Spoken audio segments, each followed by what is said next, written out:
Good afternoon and welcome to this edition of the Browder File Show. I'd like to begin by thanking everyone who supported this program and WPFW during our 2-week pledge drive. Your financial support for this station, your financial support for this show are always appreciated. And I understand as well as you do that we are living in some very stressful times, some very stressful financial times and social and political times. And because of the fact that we didn't meet our pledge goal for this 2-week period, we're extending the time frame when we come to you to ask for your pledges of support by an additional week. So I have one more opportunity to ask you to consider what PFW means to your life, how this show, the Browder File, enhances your life. And if you feel that you've gotten something from this station, if you feel that you've gotten something from my show and you are in a position to make an additional contribution, or if you sat on the fence and didn't do anything and thought that you can get by without making the contribution, I'm here to say, all right, it's time for you to pony up and help others who have been carrying the weight for 48 years and ensure that this quality program that you find here on WPFW will be available for at least another 48 years. So I like to give you the numbers, telephone number or the website number for you to make a pledge if you're able to do so. You can call 1-800-222-9739, 1-800-222-9739. You can go to WPFWFM.org to make a pledge, or you can also cash app a financial contribution in support of this station to $WPFWFM. So whatever you can do, however you would like to do it, would be greatly appreciated. And there's a special event that's happening on this Sunday that will allow you another opportunity to show your support for the station. I'll talk about that a little bit later on. So we do everything we can on the Browder File Show to bring you interesting guests, to bring you topics that you may not hear discussed on other shows, because I'm interested in helping us gain more knowledge about history and culture.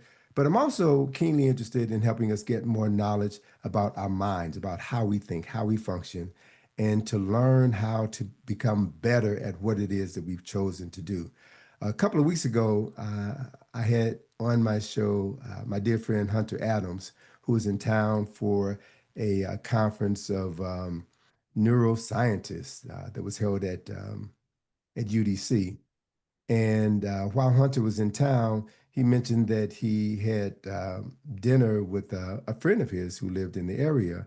And he shared some information with me about her. And I thought that she would make a perfect guest for our show.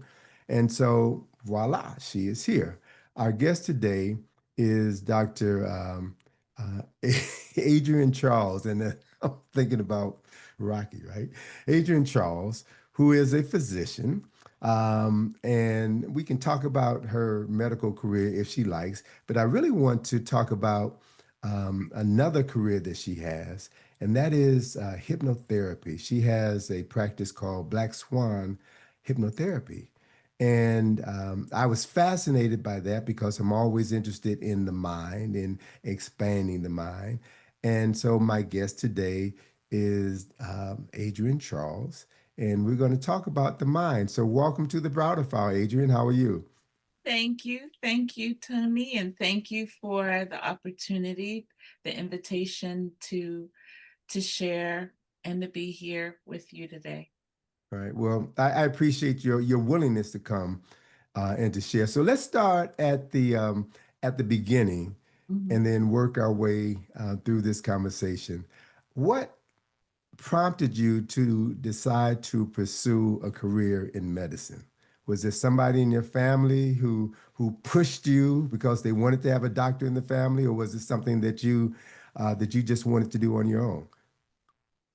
Well, My mom always said that I wanted to be a doctor. That might have been a little hypnosis right there. Okay. I don't, Auto-suggested, right? yes, one of those suggestions. So I just followed that path, and I went to actually I went to a school in Manhattan, Pace University in Manhattan, Mhm. and right by City Hall. And my classmates, there were a few of us who were pre-med, and it was not as supportive. Mm. Um, and it I watched my friends all switch out to Pace is a business school, and they all went to accounting or computer information science, and I was the last one, and my pre-med advisor told me I would never get into Mm. medical school, actually. And so a semester or so before I um, I had the intention, I said, I'm going to walk down the aisle, graduate, and I will do my summer school. And I walked down the aisle and I was like, I guess her words, hypnosis, you'll Mhm. never get in. And so I was, oh, why bother?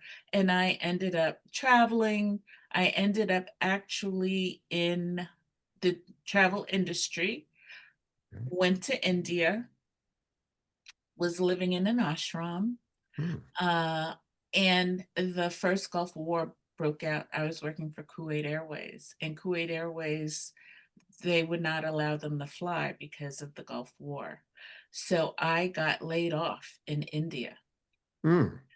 But I wasn't married, still not married, no kids, so there was no reason for me to, worry about coming back. So I stayed, and they actually had a cataract eye camp where physicians came from all over the world, India, United States, the UK, and they literally removed the cataracts and then replaced the cataracts with, which looks like a contact lens but Mhm. milky white, and they did it surgically and then replaced it with an intraocular lens, because they used to do it and then give you these thick Coke bottle glasses. If you ever broke your glasses or lost your glasses, you couldn't see anything. So rather than give them those glasses in rural India, they put in an intraocular lens, replaced the cataract, and then stitched that up. Mhm. Mm. And so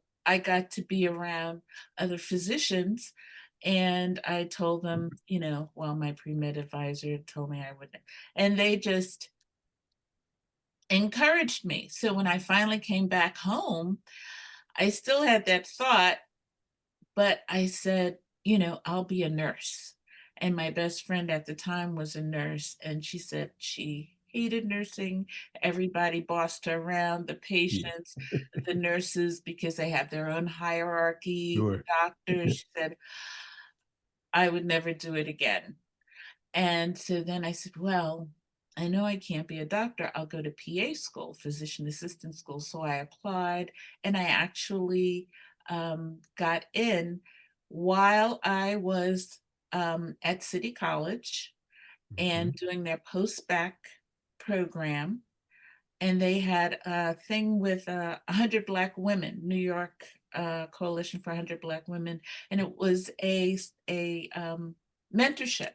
So I actually got to be around other physicians, and Okay. I told them. They said, if you want to be a physician, that's fine. If you want to be a PA, but don't become a PA because you don't think you're good enough to be a physician. So I turned down the PA opportunity, studied, I think, like a few months more, and got into 5 med schools. I wish I could have told my pre-med advisor, but yeah, so that's how I ended up in medicine. So, I mean, just listening to your story, your journey, It speaks to the power of thought, the power of suggestion, and the power of having positive role models in your life. So if you were at Pace University with a positive role model, God knows what you would be doing right now. But then when you step back and look at the entire trajectory of your life, then maybe you would be on a path as a physician working within a medical industry, an aspect of the medical industry that you didn't like. So Mhm. obviously, there was some point. So you're now a physician. What prompted you to begin to look into hypnotherapy? Um, I stopped working around when COVID was sort of slowing down, Okay. and I was just exhausted. And I actually thought about life coaching, Mm-hmm. and I thought I could help people because my family, from my grandmother and my mom, were always seekers and doing different things and eating different ways and raw foods and vegan and doing juice fast way back with Princess Afua, who then became Queen Afua, who I think is now an empress. But we did that way back when. And I just wanted to share that information. And it was interesting, but it never really picked up, and I didn't feel comfortable sort of putting myself out there. And I actually met another physician who had to leave medicine for medical reasons Mm-hmm. suddenly. And it was a networking group for physicians. And she said, I'm a hypnotist. And I had to think back when I went to med school at Case Western.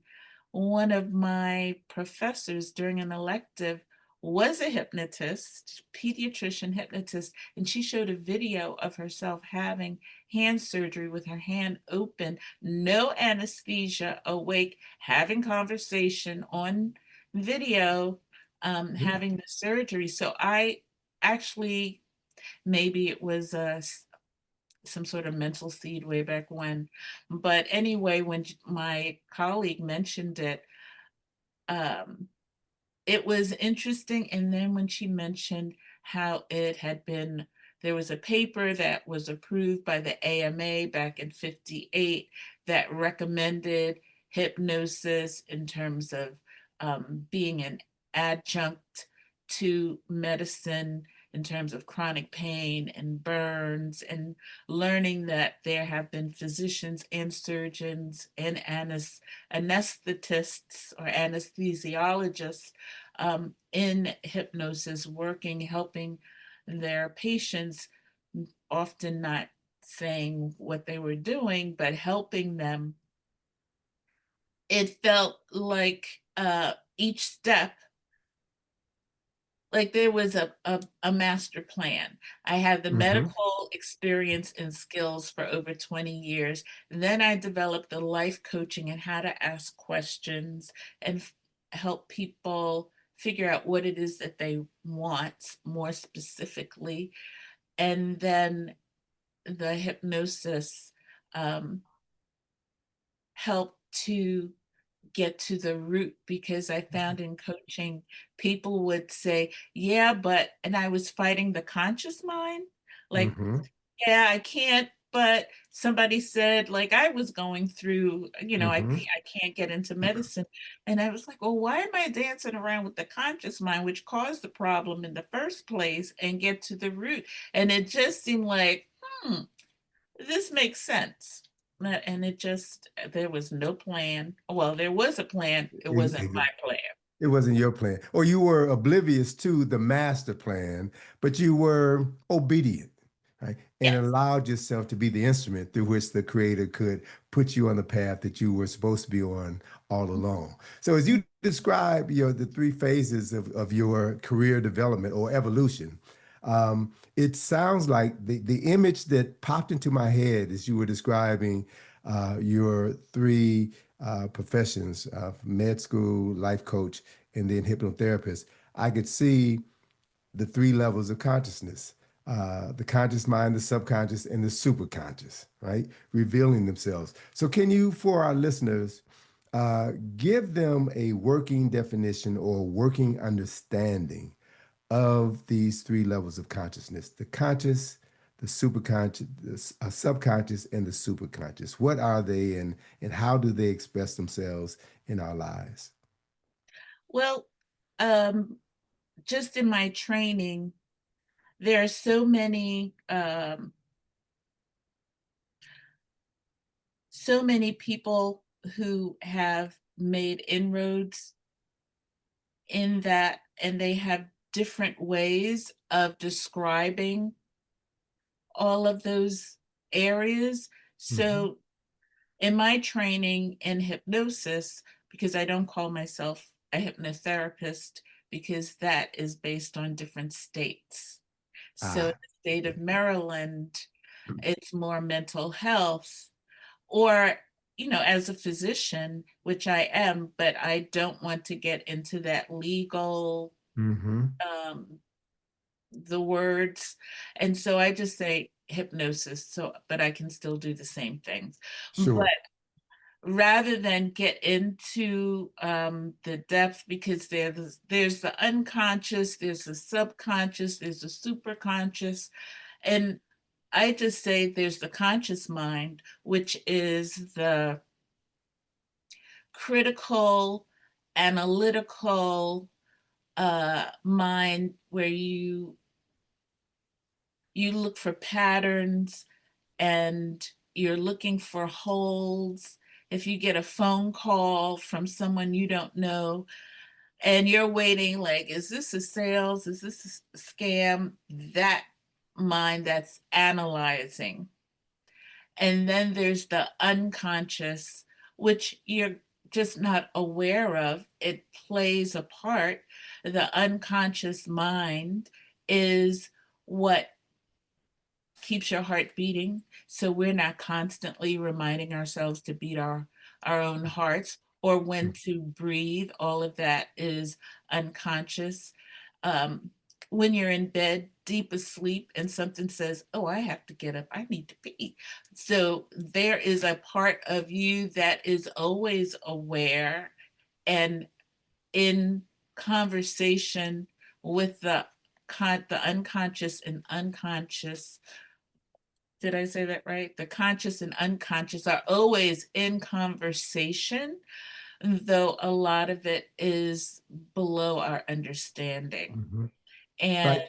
in terms of hypnosis, the idea is to, in hypnosis, we call that the critical faculty, that critical mind that says, yeah, but, and comes up with excuses or reasons, and to sort of put that to the side so that the unconscious mind, where patterns that we have that often we're not even aware of from the time, growing up in the 60s, where you're a good girl or not, and you had, and all the things that you were told a good girl does or a good girl doesn't, but they still play decades later in your mind because you've heard it from someone you respect, whether it's church or your grandmother or your parents. Or I think about little kids, little boys, Hmm. and they say, well, how many girlfriends do you have? It is a little kid, but they don't go to the little girl and say, how many boyfriends do you have? Because that Yeah. will set her on a whole nother trajectory. Hmm. Hmm. So, but that little boy grows up thinking, oh, I'm supposed to have lots of girlfriends. And so then you end up, later, Hmm. decades down the line, where it becomes normal, and an assumption that I'm supposed to be this person, whereas the girl has given a whole nother set of unconscious instructions on how she is to behave. And then, you end up with conversations that are not productive. I'll Right. just Well, leave it like that. you would end up with psychologically harmed people trying Yeah, to fit into a mode that human beings weren't designed to fit in. But yeah. let me ask you this question, Dr. Charles or Adrienne. You asked me to call you Adrienne, so I'll call you Adrienne. And we're talking today on this episode of the Browder File with Adrienne Charles, who is a physician and who also engages in hypnosis. I've heard it said that our conscious mind represents only 5 to 10% of our awareness of what we're doing. But it's really the subconscious, that part of ourselves that is below our conscious mind that does the lion's share of the work. But we've been socialized to focus on our conscious at the expense of our subconscious. So the work that you do with hypnosis is to drill down into that subconscious and plant thoughts in the subconscious that will eventually work their way up to the conscious and manifest themselves in what people say and think and do. So, full disclosure, folk, as I was talking with Adrienne about doing an interview with her, she recommended that this interview would go better if I did some sessions with her so I can talk from my own personal experiences. And I agreed to do that. And I had 3 sessions with her. And I found it to be utterly fascinating. One, because it was nothing like the image of hypnosis that I had in my mind from movies. You know, someone swinging a pocket watch in front of you, or watching Get Out, and the psychiatrist banging the teaspoon against the teacup.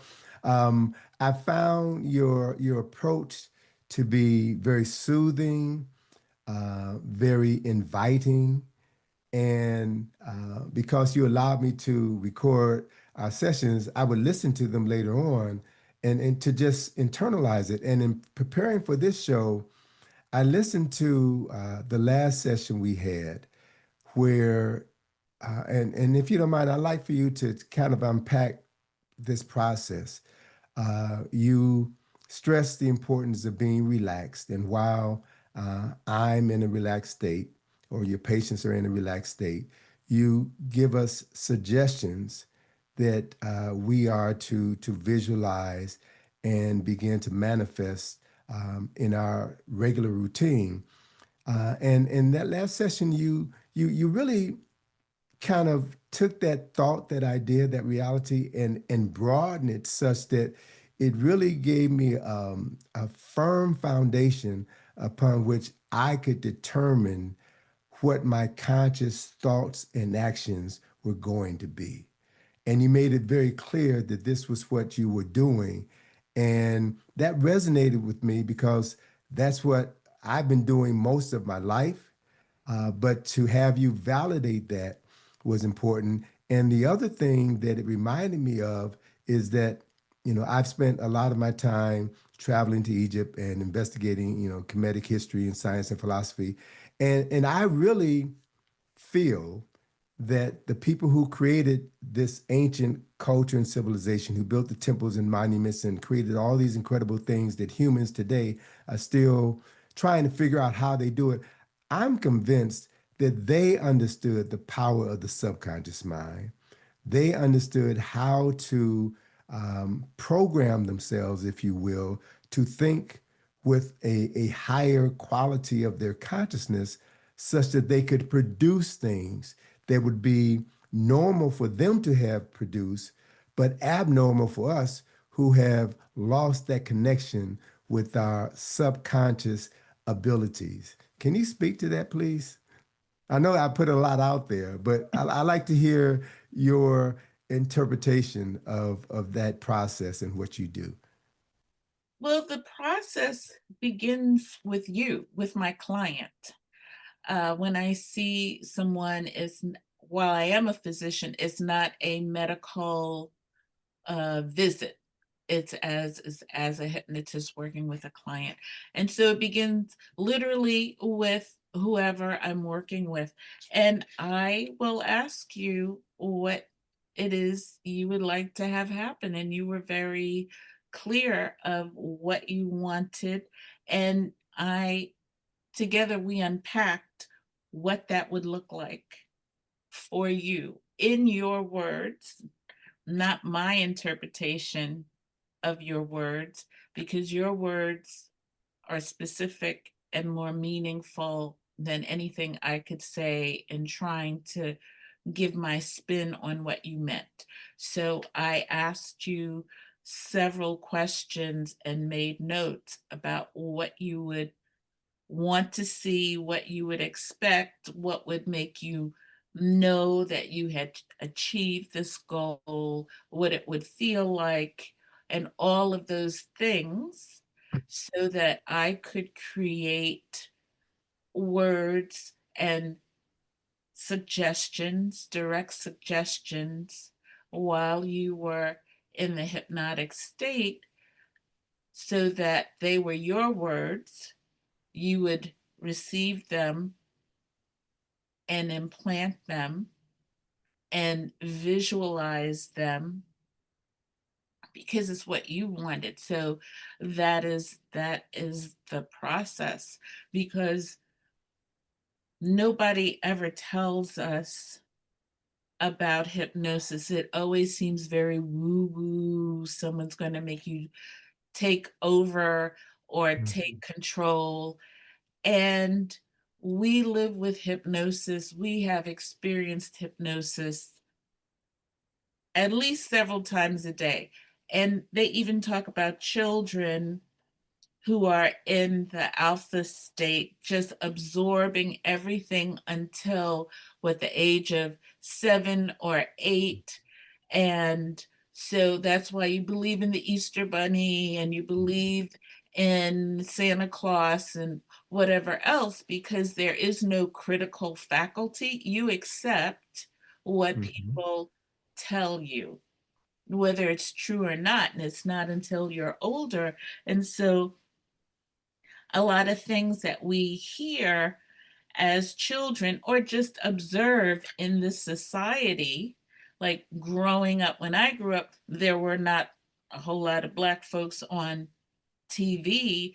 So, Sure. or the dolls on the commercials were all white, you know, and so you take that information in and interpret it through your own lived experience. And that becomes sort of rules that in your mind that you live by. So, and when I say we experience hypnosis, anybody who drives can think back to a time they drove home and they were thinking about anything and everything except driving, but they got home. And if you sometimes you even say, I I don't even remember how I got Yeah. home. Don't remember So turning in the driveway, and yet I'm here. exactly. Mhm. Right, Absolutely. exactly.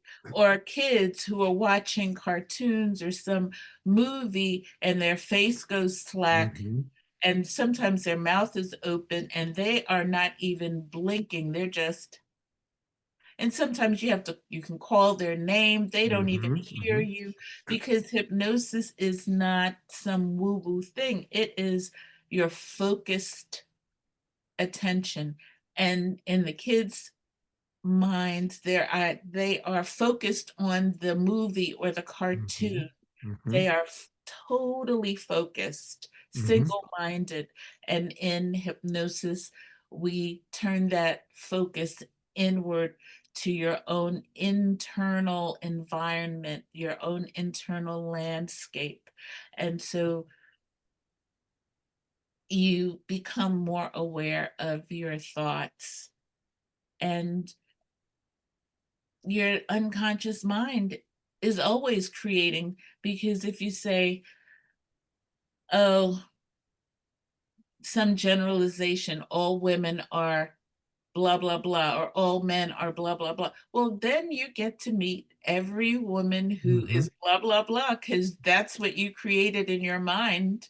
And Sure. every man is blah blah blah because that's in your mind and you have said it over and over and Mhm. over.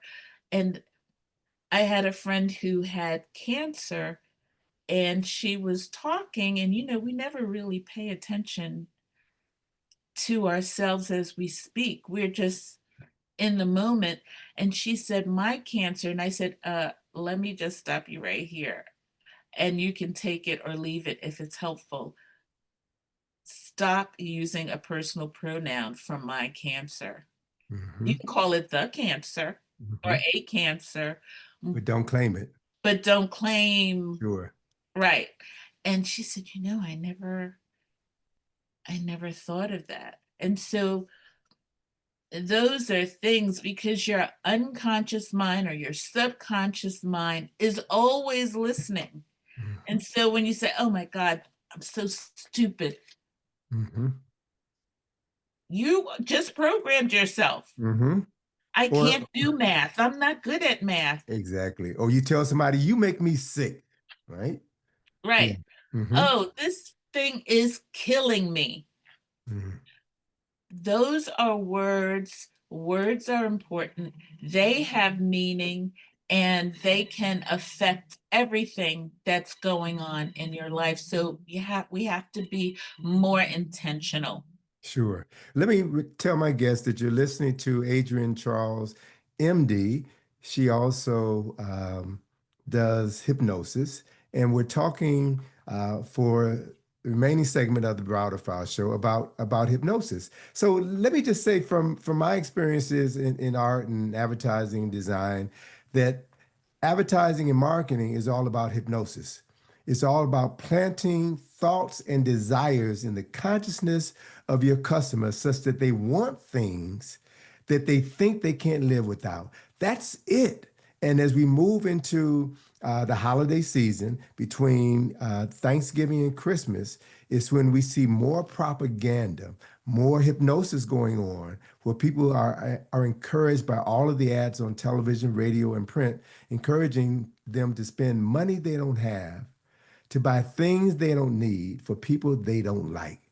That's the power of hypnosis in advertising and marketing. And I can also say with a great degree of certainty that when I have gone to church, I see the same thing in churches. I see the preacher preaching in such a tone with such a cadence, using the choir, using the music. If you go to a Catholic church, using the rituals, using the incense in order to create a hypnotic state such that the people sitting in that environment would be more receptive to the message, to the messages. So we're constantly, as we move through life, we're constantly being hypnotized. We're being programmed by others to do things that may or may not be in our own best interest. So from my personal interest with hypnosis or hypnotherapy, I take the position, why not program yourself to do things that are going to be beneficial to you moving forward. Take a proactive approach to programming your subconscious mind so that you can consciously do those things that you know are going to make your quality of life better. So, as we are experiencing a point in time, an unprecedented point in time in American history, where people's worlds have been turned upside down, people have been fired from the federal government. There are thoughts of people being detained, being kicked out of the country. There's a lot of anxiety that's been generated within the past 10 months. How can the work that you do with hypnosis help people negotiate these challenging times and keep themselves anchored in a sense of good mental health so that they can be productive at a time when we're going to need all hands on deck? How can someone best use your services? Well, everything you said is right. If you look at all the commercials, count how many are fast food, and how many Mhm. people start drooling or order the pizza, as I call it, food porn, as they pull the pizza and the mozzarella just stretches. Mm. You're just, yeah, all of that is hypnosis. So we're always living in one trance or another. So why not decide on the trance that actually serves you? And yeah, I would say that for me,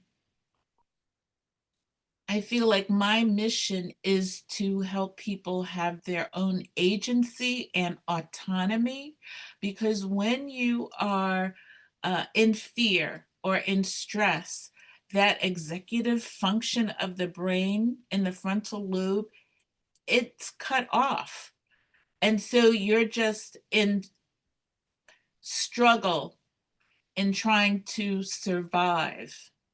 But if you're able to maintain your sense of agency and know that you do have choice and you're empowered, then you have the ability to find alternatives, to know that you have your own back, and to be able to see clearly rather than uh, from a space of fear, because you're just trying it. That fear makes you small, you have no power, Mhm. and you're Mhm. just at the hands of someone else.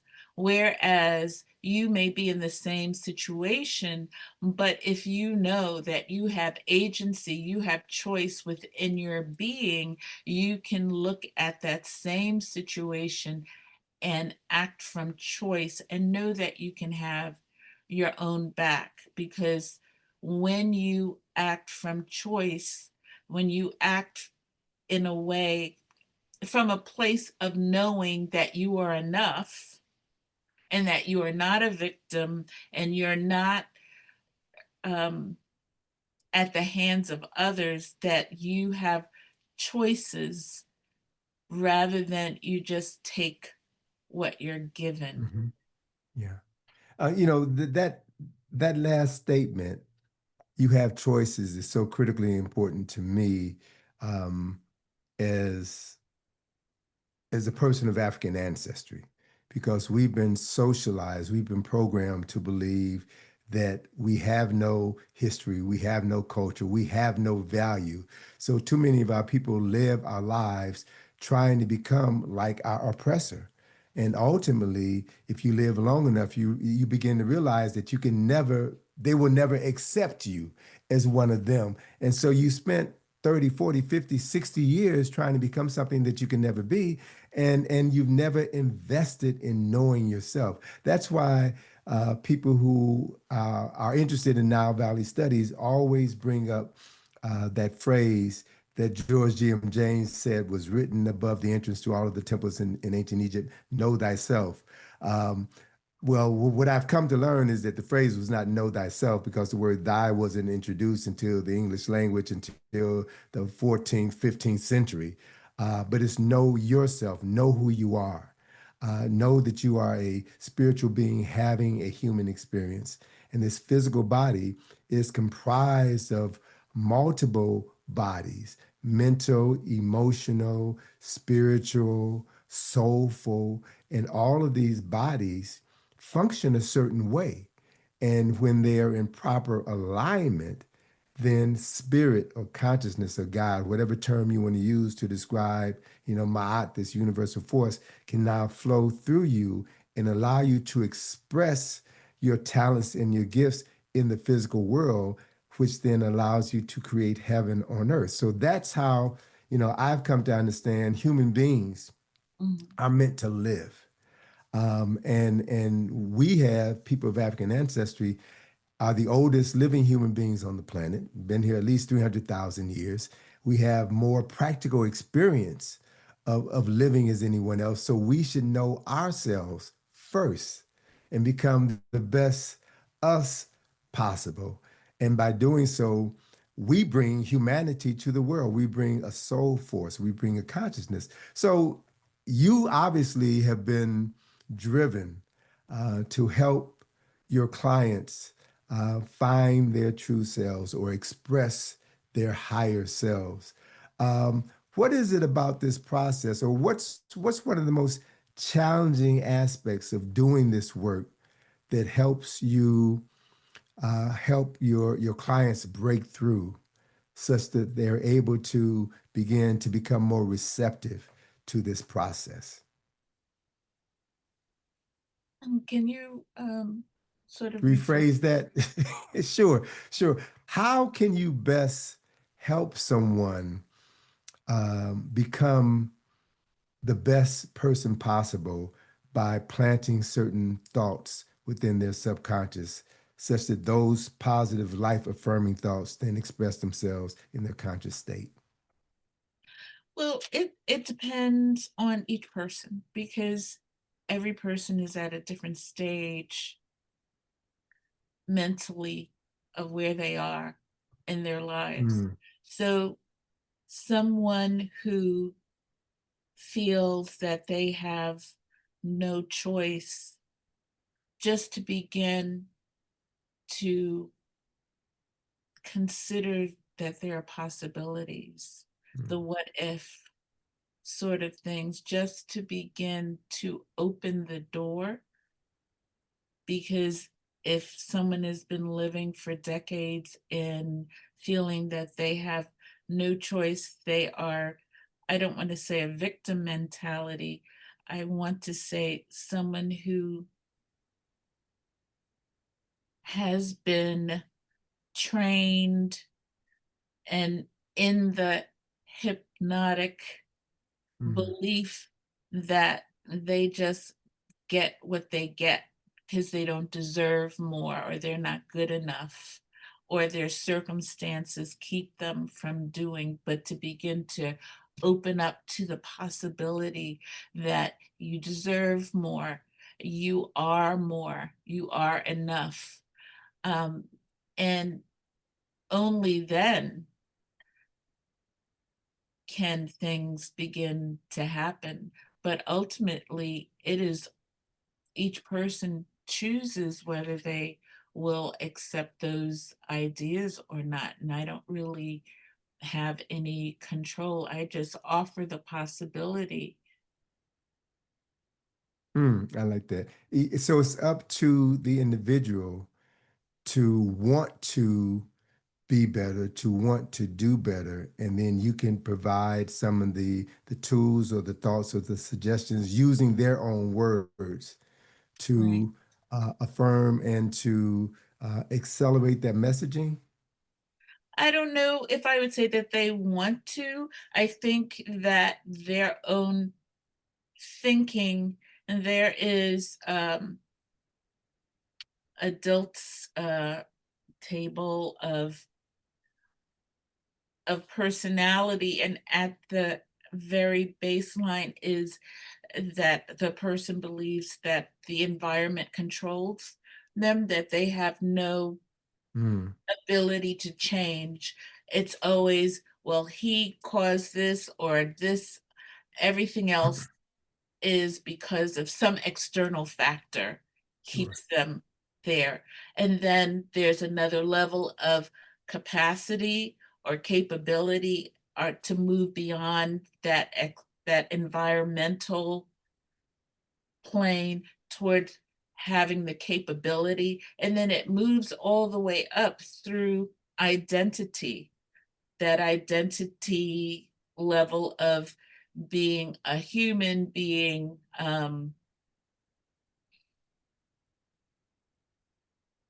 how an individual identifies themselves in whatever way. And then above that is the mission of that individual. And it depends on where that person is. Okay. And so someone who has gone beyond um, that environmental level, someone may say, yeah, I need that, but I don't have the money.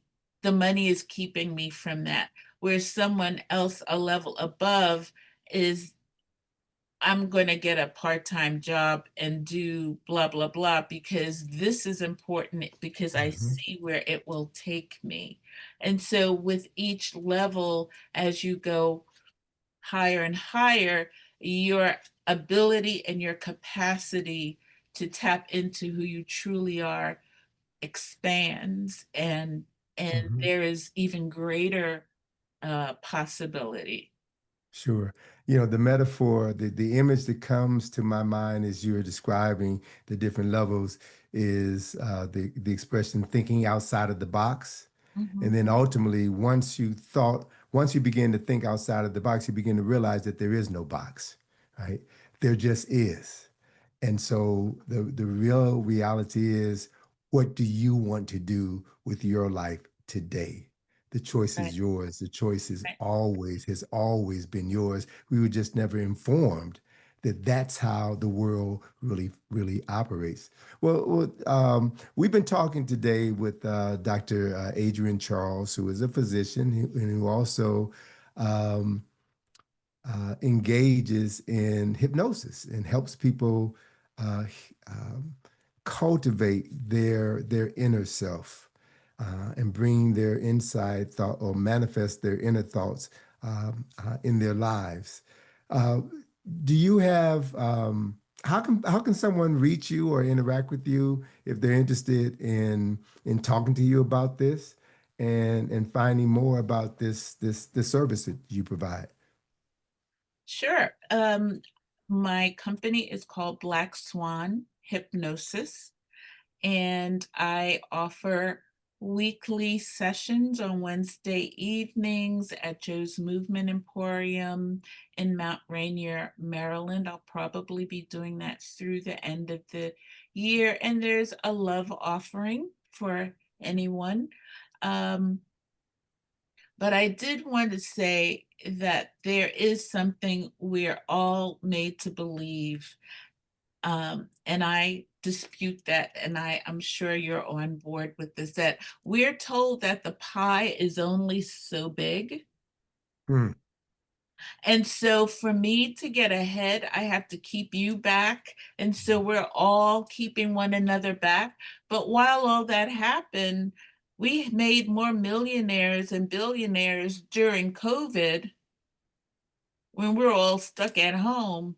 So I believe the pie is infinite. hmm And the more we're all successful, the more we're all successful. So I have helped people with smoking cessation to some degree. I haven't worked a lot with that area. I've worked with someone who had fear of being in public, working with people in public, someone with a block in terms of creativity, and also uh, he had someone else had a fear of crossing of heights. There was a sort of a passageway over a highway, and Bridges, yeah. he wouldn't go over it. And, this happened in one session. Those things. So those are I work with sleep, with chronic pain, because Mm, pain is a signal from the body that something is off. But once that issue has been addressed, sometimes the body still holds mm, on to that pain signal, even though there's nothing to be done. And so there is just there are so many areas, and I'm not in all the areas. I mean, but there's hypnobirthing, mm. to give birth under hypnosis. Okay, to minimize the It's pain associated right, with it. Yes. right. And so you just reframe it as pressure. There's hypnodontics. What is that? I've never heard that term That's before. dentistry Ah, okay. under hypnosis. So Mm-hmm. people who maybe can't take anesthetics or certain pain meds, they can do it under hypnosis. Like my professor did, had that hand surgery with her hand totally Sure. open. They were working on like a tendon, so it was deep in there, but she was without pain at all. Mm-hmm. Burns, we use that for burns.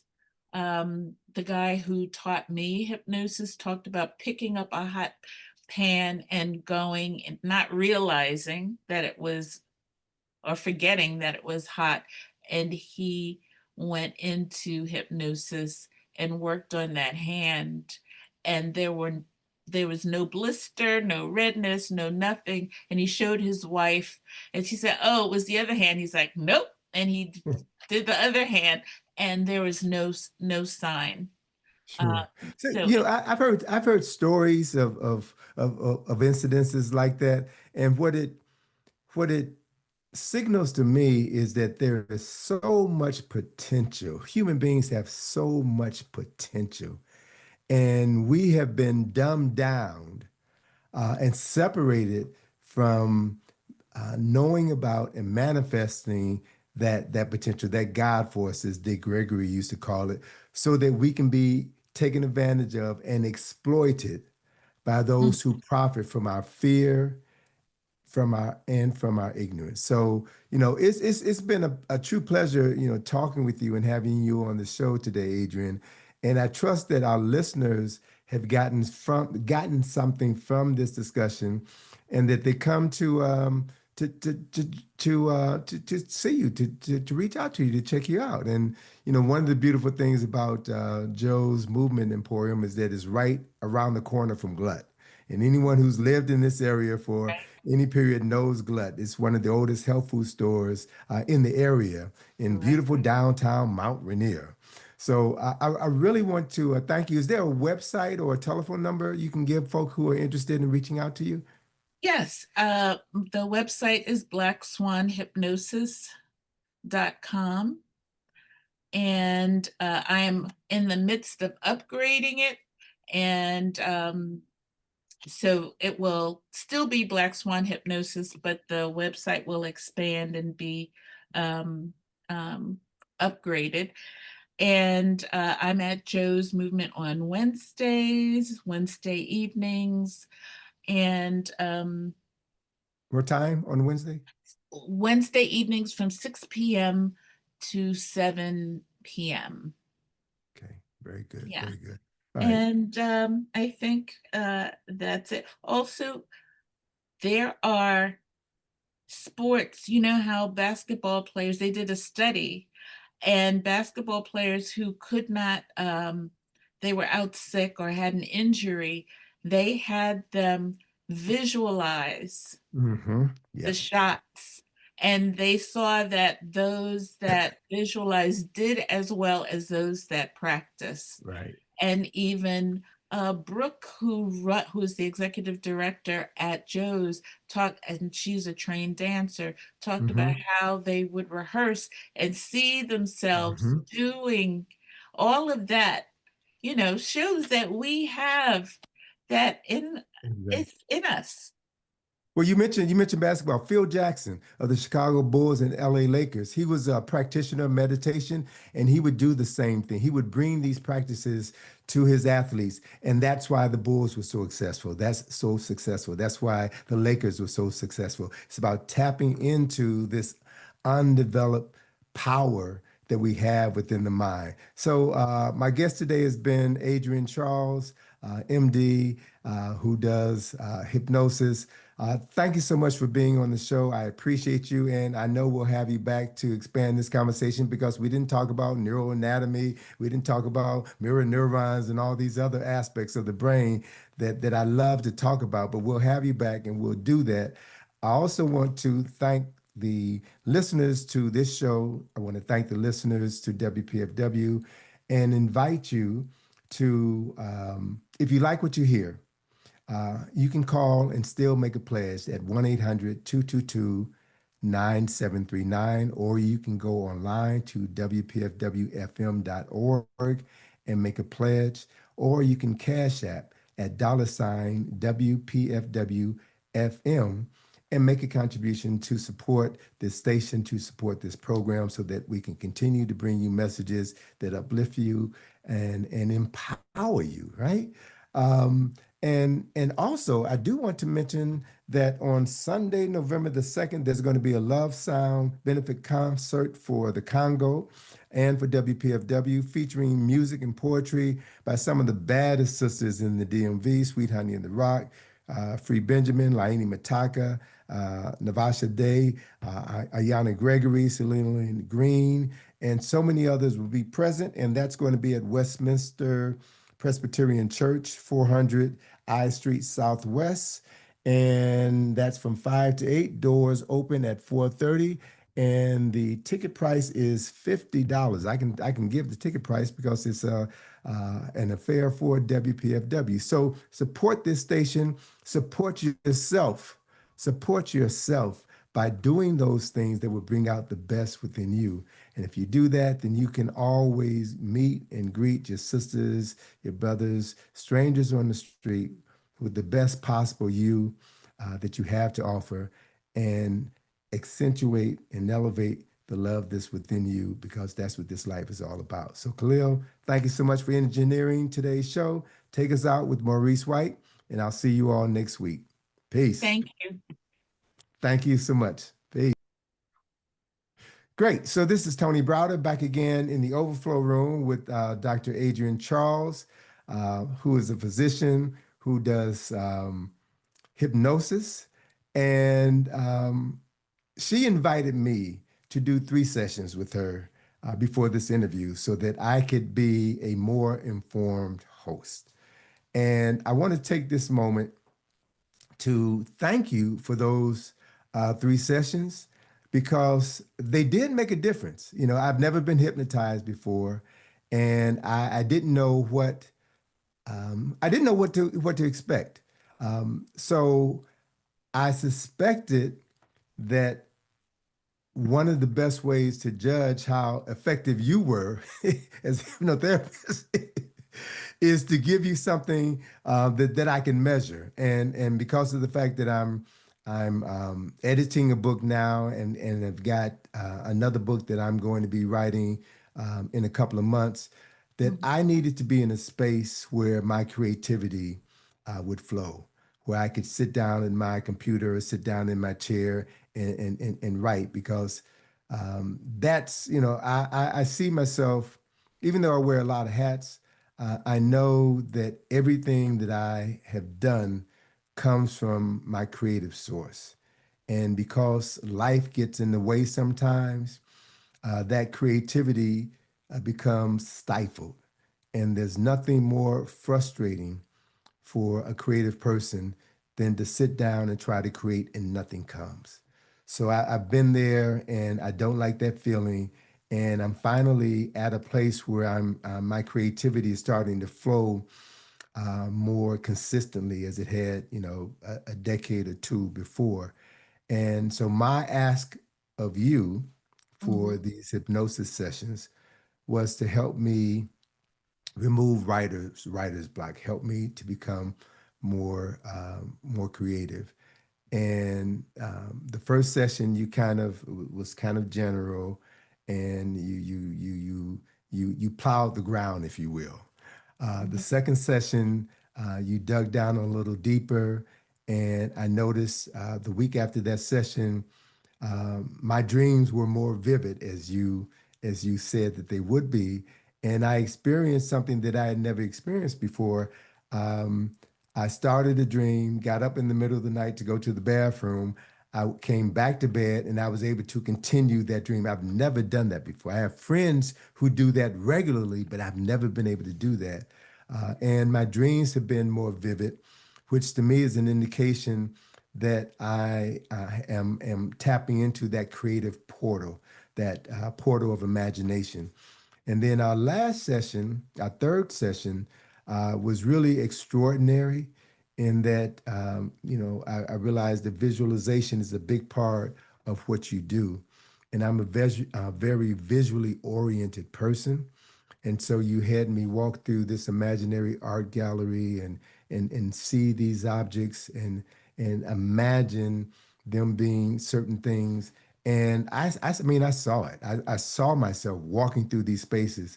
And I can't tell you how good that made me feel, because it's one thing to just imagine yourself doing something. It's something totally different when you see yourself, literally see yourself doing it. So that's the clarity that you were able to provide me. And as I mentioned during the interview, what I really appreciated about our very last session and the end of the last session was when you just affirmed these thoughts, these qualities, these attributes that are so critically important to me and the work that I do. And you said they are here, they're in you. I felt that, and um, what I also realized is something that you shared with me in the early conversation is that hypnotherapy doesn't work if the person doesn't trust the hypnotherapist, right? If the person is doubting themselves, and I felt a profound sense of trust in you, and in your trust, in the trust in your ability to do what you've been trained to do, but also a trust in the oath that every physician takes. First, do no harm, that you weren't going to plant any negative thoughts in my mind to cause me harm or to exploit me. So just being in that state of trust made it easier for me to allow you to do what you do so well. So I want to thank you for that. I want to thank you for this opportunity, and I will be checking in with you, as I said, and letting you know how well it's working, and whatever I can do to expose other people that I care about to the talents and gifts that you have, that you can help them unpack. I will certainly do, because we need to be at our best right now at this particular point in time. We can't afford to have doubts. We can't afford to limit our capacity to be our authentic selves. And what I've taken away from my 3 sessions. I only had 3 sessions with you. A Mhm. greater sense of confidence in myself and what I have come here to do. So I thank you for that. And I'm interested in any feedback you may have on my comments. Um, no, I enjoyed working with you, and I mentioned that you were an excellent hypnotic subject. Um, and I do remember something you mentioned, that your writing, that you were getting up and writing for hours after that last session, and that Mhm. um and and you were talking about that. So how's the writing going? The writing is going now. I have to admit, this past week I didn't get much writing done because my daughter is been out of the country, and I've had my grandson who is a Right. handful. So I've been dealing with him and haven't had a chance to write as much because you know tending to a 21-month-old is exhausting. So Yeah. by the time I put him to bed, I don't have any energy. But I will tell you this: as I listened to the recording of our last session, you stated specifically that I will have more energy, I will have more patience, I will have, these things that will allow me to do X, Y, and Z and A, B, and C. And what I can say in all honesty, while I didn't do a lot of writing, I had the energy to deal with my grandson. And I have to say, all praises to single parents, all praises to single women who have to deal with young children on a 24-hour basis. It's not easy. And what I, finally realized toward the latter part of last week, um, I had not, over the last week, I had not had more than 4 hours continuous sleep at one time, because he wake up in the middle of the night. He wants a bottle or this, that, and the other. And uh, at times my nerves felt frayed, but I also had the tools to realize that, oh, this is just temporary. And I have to be focused.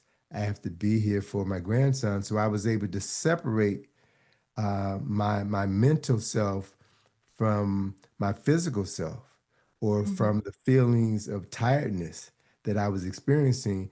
and realize that, oh, okay, I've got another week of this. I can see myself on the other side. I had a reserve that I could tap into to get me through it, so I didn't succumb to being tired to the exhaustion. I didn't succumb to the frustration when children do what they want to do as opposed to what you want to do. Um, and so I had the tools. You provided me with the tools to do that. So I can say that while I asked for one thing, you gave me four, five, and six additional things that have been helpful. So I want to sing your praises as best I can. I have several, as a matter of fact, I had a conversation yesterday with the person who was extremely frustrated with how their life had been going. And as we were talking, one of the things that came up consistently in our conversation was that they were focusing on their youth and feelings of abandonment. They were focusing on family and friends who told them that they weren't this or they would never accomplish anything. And those thoughts, even though they were in the past, remain locked in the present moment and help to define his future. And, I was able to give him some words of advice to help him negotiate this difficult period, words of encouragement.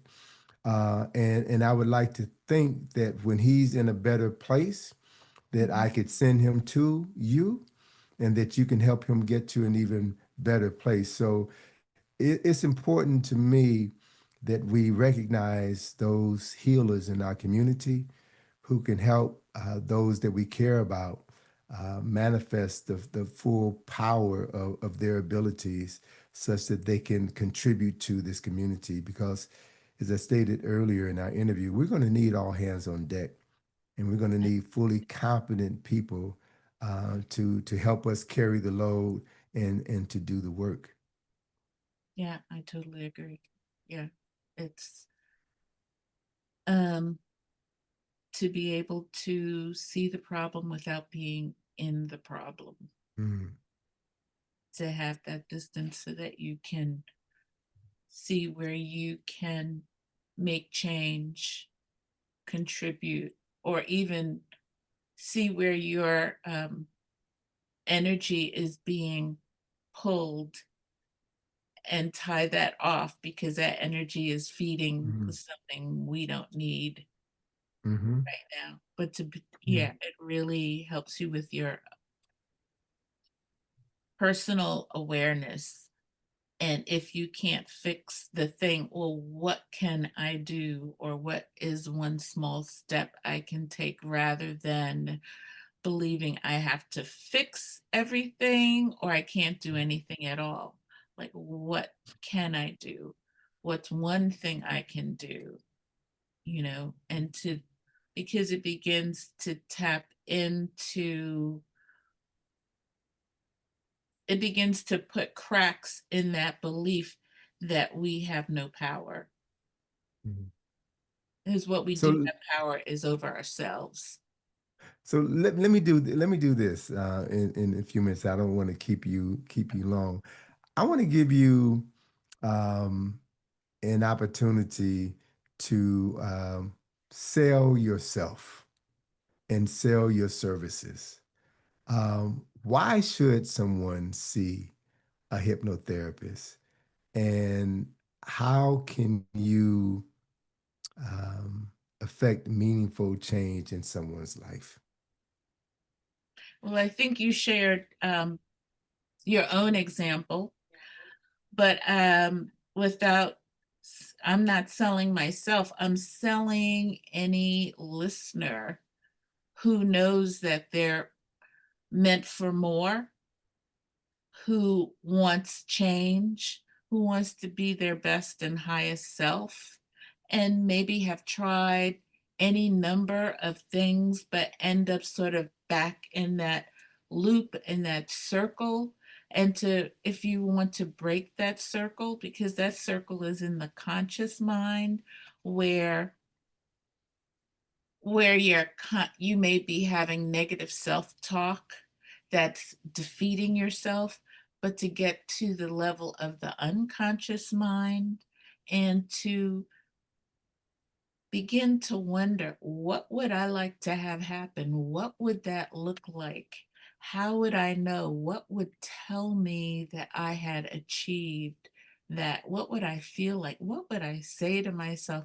To begin to imagine, because your imagination, your creativity is completely unlimited. Knowledge can be limited, but our creativity, our imagination is completely unlimited. And to begin to tap into that, and by using hypnosis, you can plant those seeds, those ideas, um, and what they would look like so that you'll recognize them and acknowledge, oh, this is what, oh my God, this is what we talked about. It's here, so that you can recognize it, and to put that into place so that you can be and live your best and highest self and continue to evolve, because we're here to learn and evolve. Mhm. So, how can someone reach you if they're interested in having sessions? Just as a point of clarification, we did our sessions remotely via Zoom, so one does not have to physically be in your presence in order to partake of your services. So, I want to extend an invitation to you once again to share your information and to let people know about your weekly sessions at Joe's.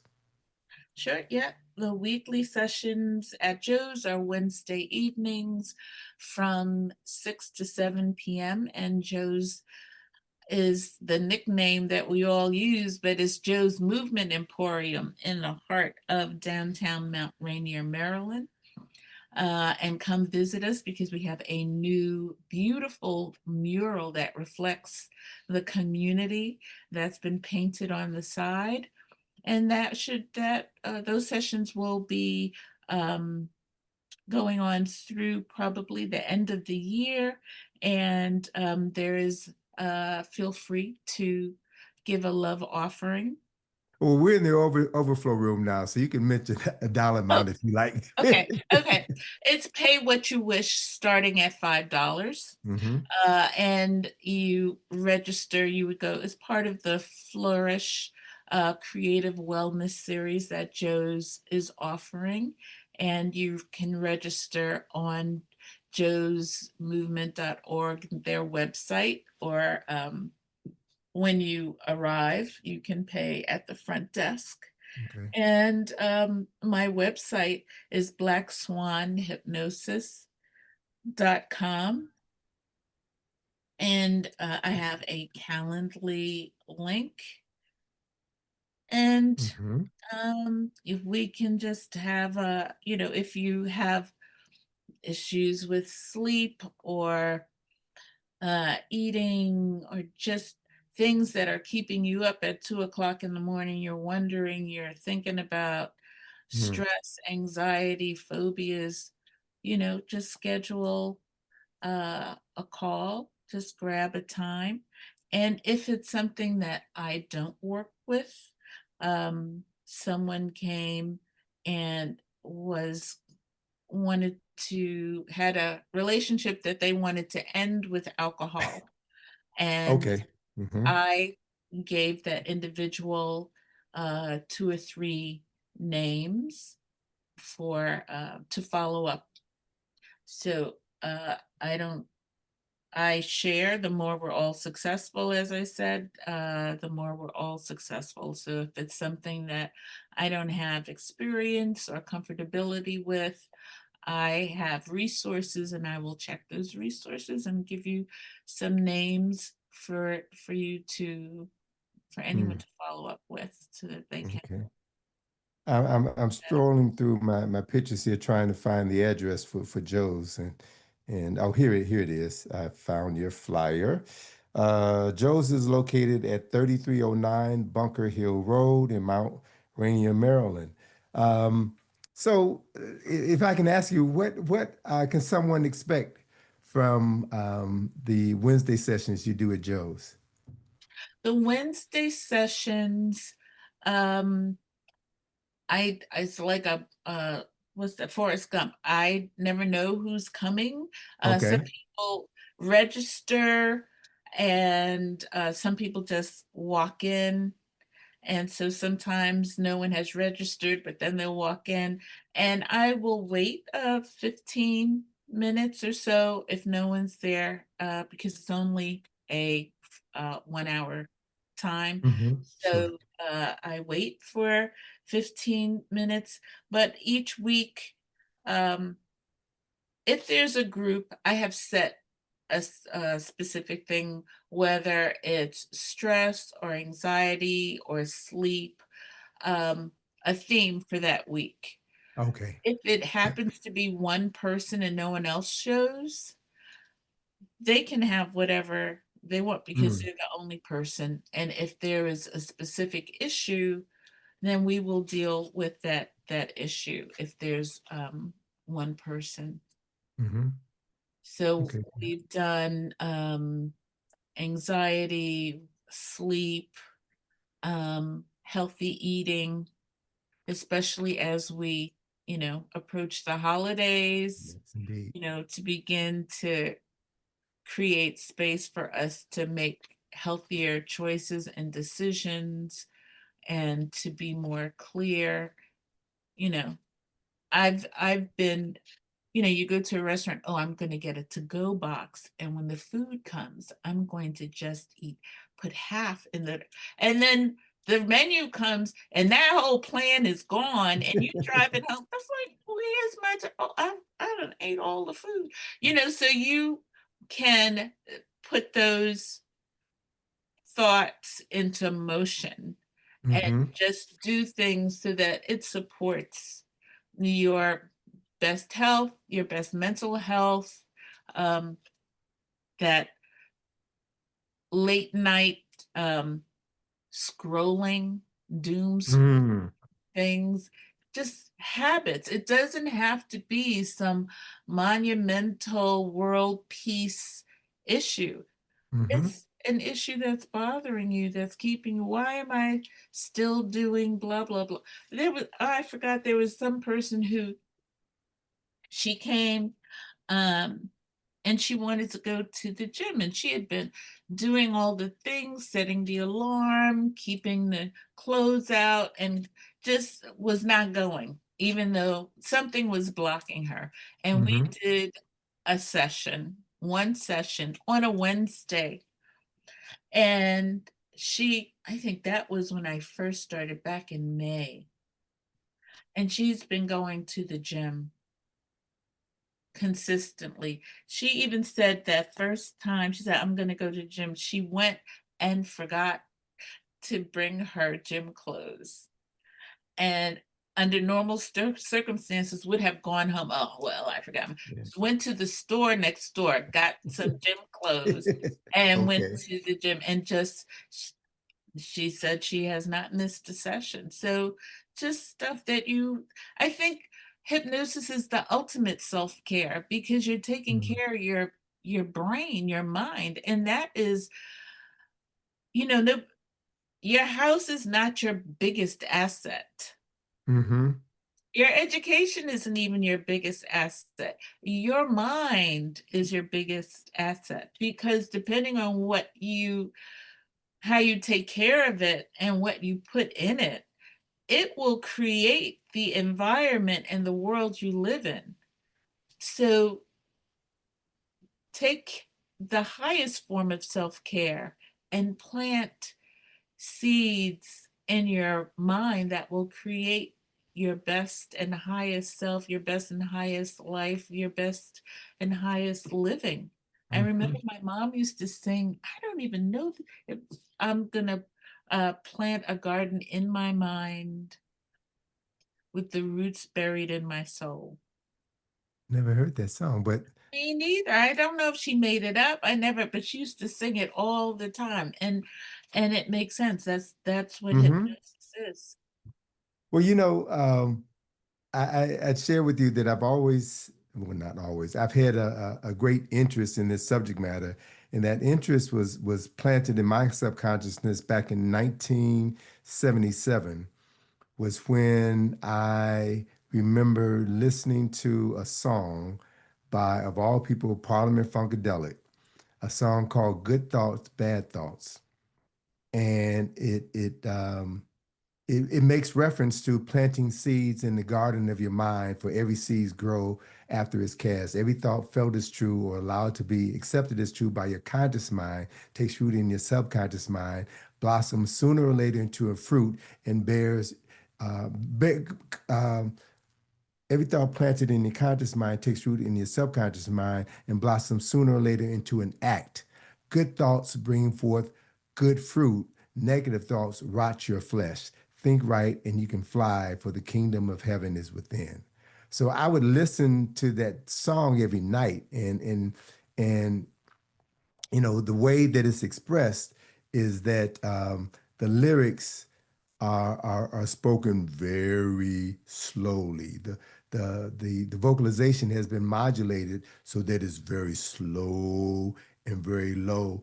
I think designed intentionally to sink into your subconscious, while there's a guitar riff that plays in the background to like elevate your energy level, while the vocals are designed to sink into your subconscious. Well, I've got a good buddy who used to work with Parliament Funkadelic Mhm. and work with George and do a lot of photography and promotional work with him. And he shared with me that that song, George wrote that song as a result of his wife having read James Allen's book, As a Man Thinketh, and said, George, you need to do a song about this. So I got As a Man Thinketh, and what I found is that George pulled text out of that book and put it in the song. And discovering that song and then the book in 1977, that has been the foundation of everything that I've done. I learned from that everything begins in the mind, Mhm. and that it's our mind, and we need to respect it and utilize it for the incredible tool that it is. It opens the door to unlimited possibilities. So I've always passed that book on to people who I thought would read it and could appreciate what it has to offer. And I was, as a consequence of that thinking, I've always had a great respect for hypnosis because I know it deals with the same thing. So I'm pleased to say that you were the first hypnotherapist I've ever I've ever sought guidance from, and that it's been a wonderful experience. And I'm going to, share you with every life that matters to me. Well, thank you. I appreciate it. And this has been such a great conversation. Just, these are the conversations I thought I would be having in medical school, but never did. Um, and when I would try to bring it up, they would call Mm, me woo woo and, hmm. but I'm sure they're coming around now because now it's in the scientific literature and there are Okay. so many clinical trials indicating what hypnosis is and herbal medicine and Hmm. fasting and stuff that I was trying to talk about in med school Sure. in the 90s that no one was trying to hear. But Well, you yeah. mentioned earlier in the interview that you went to school in New York. So I assume you live in New York.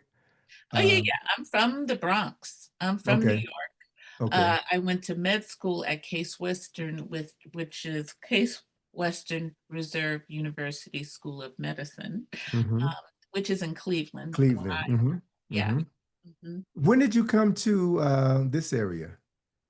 I finished at Case in 98. I graduated. I did a year of internal medicine with during for residency, and in Hmm. that first year I realized I did not want to be based in a hospital, which in, is the Hmm. discipline for internal medicine, and so I switched to family medicine, which is more ambulatory in clinics and you're out and about, and so I switched to Howard, And Ah, so okay. I did my family medicine residency at Howard and after finishing that, worked in different Indian reservations, Mm, like Rosebud in South Dakota, Fort Thompson, in Atmore, Alabama, with the mm. Torch Creek Band of Creek Indians. Um, so it was fabulous working with that culture. I can imagine. I can imagine. When you were in the DMV and at Howard, did you ever run across a physician from Baltimore by the name of John Chazelle? He graduated from Meharry. But I met Chazelle through a mutual friend, Patricia Newton, who was a psychiatrist, who was Hunter's business partner. And we had formed an association, a melanin MC3, melanin something, melanin consortium. We had formed an organization in the 90s. And Mhm, Chazelle was a brilliant physician, and he told the story of developing hypertension. And when he was diagnosed with hypertension and was told the medications that he would have to take in order to treat his condition, he knew that that medication would kill him. And mhm, he wound up, as he says, using his words, he wound up getting out of, he wound up cease practicing sick care and began focusing on holistic health and began practicing healthcare. So I met him after he left the medical profession and he was focusing more on holistic health. And he used to do sessions at Howard.